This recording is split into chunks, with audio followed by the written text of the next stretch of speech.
For the scripture says, as surely as I am the living God, says the Lord, everyone will kneel before me and everyone will confess that I am God. So, di ba?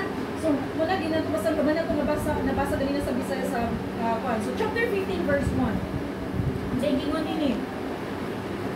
We, who are strong faith, so di ba niskutan na ito kaganina nga i-welcome na ito ang mga huyang o pagtuo.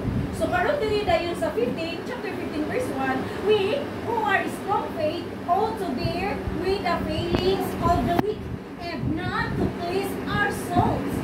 So, di talaga mga istro, so katong, ang ato gibasa sa first na po nga dito sa 14.1, nga ang mga weak katong i-welcome.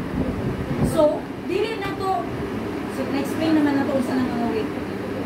Ang dili mo simba, mga weak na mga karagitang, bisang gusto niya mahimong buutan, magagbuhat mo yun, so weak siya. So, dili siya dautan nga tao, but weak lang siya. So, i-welcome na po na siya. So, kung sa itong buhaton, ato siyang tabangan sa pagbangon. Ato siyang pirmi, istoryahan sa positive or mga maayo lang. Dili po nato siya sawayon, dili po nato, bisa kung saan na lang, mabukas po na dili. Kung dili, ang gugma, labaw sa tanang sama sa Diyos, na naigugma ka na kung may itong ihatag. So, muna paliw ko Bisaya.